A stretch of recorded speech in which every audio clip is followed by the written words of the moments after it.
sa Balitang Express. Sen.Migz Zubiri, inamin sa Senado na naging biktima rin siya ng Abs-Cbn sa hindi pagpalabas nito ng kanyang political ads noong nakaraang 2013 election.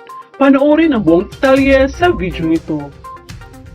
Mr. Nicdao, Madam Chair, the issue on the payment of ads and not being aired, I also suffered that for the record in 2013.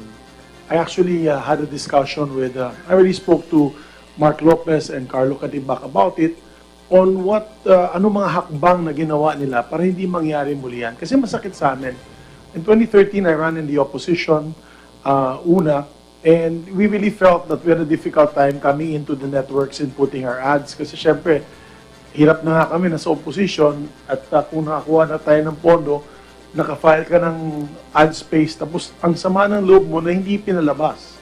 I'm sharing the experience probably of not only President Duterte, but I believe also Sherwin, si Senator Gatchalian. It happened to Senator Gatchalian, Senator Tolentino, Senator Recto, and many of us. So, maybe, ano kayang magawa natin mga hakbang? Because this is important sa inyong franchise application. When it reaches us here, di naman namin sigurong i-approve yan pro forma. Siguro maglalagay po tayo ng mga safeguards para hindi po mangyari muli yun. Because, for me, I think hindi naman tama na sabihin ng tao ninyo o ng ahensya na binibigyan natin ng pera, hirap na nga tayo magkaroon ng pondo para sa eleksyon, na tanggapin namin and we will air the ad. Ano yan eh? What you call that? Pay before broadcast. Pay before broadcast. So, yung kandidato, naghihintay po sa kanilang mga bahay, naghihintay po ng airing ng inyong ad, either in TV Patrol or in Probinsyano, tapos mamaya hindi lumabas. At nagtataka ka, ba't hindi lumabas? Umaabot ng alas 11, naghihintay ka pa, hindi lumabas. So, and eventually, hindi talaga lumabas, and then they call you for a refund. I think that's not right. To be personal about it. And I believe Carlo and Mark Lopez and Carlo Catibak had already committed to make changes. Sana po may mga hakbang kayo. For example, if the fellow candidate pays for this slot, dapat may commitment po kayo, nilalabas sa slot na yun. Ngayon, kung puno na yung slot na yun, sabihin nyo lang sa amin, di ba, yung mga kandidato, nako Migs, wala na. Puno-puno na talaga Thursday, puno-puno na Friday. Wala na talaga magagawa. Para yung kandidato, makalagay po ng pondo sa GMA7, sa TV5, at sa ibang channel at ibang venue, social media or what have you. I think those are the steps that we'd like to hear also from ABS because it's happened to all of us.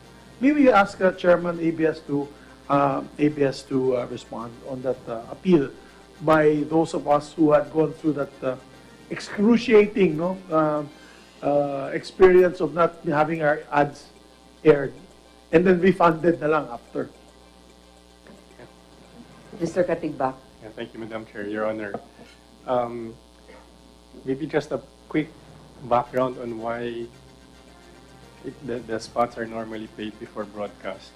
It's really just to help us comply with the COMELEC order to submit all relevant documents, including an official receipt, within 5 days from the signing of the agreement with the political candidate. And just want to make sure that there's no difficulty in issuing the official receipt due to collection issues. But we definitely take note of your suggestion to find a way to make this less painful for the political candidates. And maybe in the next election, we hope to prove that. In 2019, in 2016 po, one of the pain points of the political candidates was the refund, as you mentioned. But I think in 2019, so far, we haven't received any major complaints given the new policies we implemented.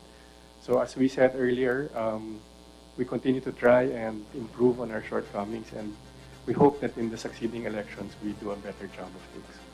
Madam Chair, just to follow up, I believe these two gentlemen, I've known Mark Lopez for a long time. We go back high school days, and Carlo is also distant relative of mine, to be honest about it. But I told them may hinanakit. Nilabas ko yung hinanakit ko. Alam niyo yon. And I really poured it out my heart out. And we said maybe in the succeeding elections, this has to change or this must change. And in fairness to them, they're working that out. Madam Chair, my final note on all of this. Tama sinabi po ni our dear colleague, was it Joel? Ako po, pag binuksan mo yung TV ko hindi sa pabor-pabor ko sa Bisaya or favoritism, when you open my TV in the house, it's ANC. That's all I watch. But without ANC, what am I going to watch? BBC? You know, what shows 24-hour news or CNN America?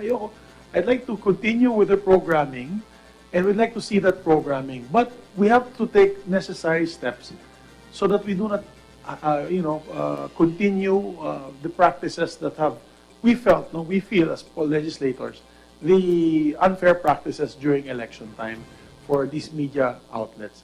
So that's all, Madam Chair. As I said, I've already poured my heart out to the management, and I hope that they do the next steps para hindi ito maulit muli kay Presidente, sa akin, kay Senator Recto, kay Senator Gatchalian, and many others in the future. Thank you, Madam Chair. Madam Chair, Wait, with the permission of Senator Risa, because it's related to the point of Mr. I think Senator Lisa have waited patiently already, but are you okay with Yes, that? with Okay, her go permission ahead, and go the ahead. permission of the Chair. Thank you. Nabanggit kasi ni Senator Zubiri yung hindi na air ng ads. For the record, kami rin sa Otso Derecho nung nakaraang halalan, milyong pisong halaga ng ads ang hindi na air dahil nga sa proseso. So kung iisipin ng ating mga kababayan na may bias siguro, walang bias sa amin dahil hindi na, and critical sa amin yung huling 10 araw na dapat sana na-air yung ads na yun at baka sakaling nag-iba ang resulta ng halalan, ngunit wala ho kaming magawa. So for the record, nangyari sa amin yan. At may hinanakit din kami. Pero hindi natin dadalhin sa usapin ng mawawalan ng trabaho ang 11,000 mga kababayan natin. Just for the record, Madam Chairperson. Okay, before Senator Risa, I'd like to point out also, because the majority leader mentioned ANC. TV5 also has a good news arm, as well as GMA. But the more...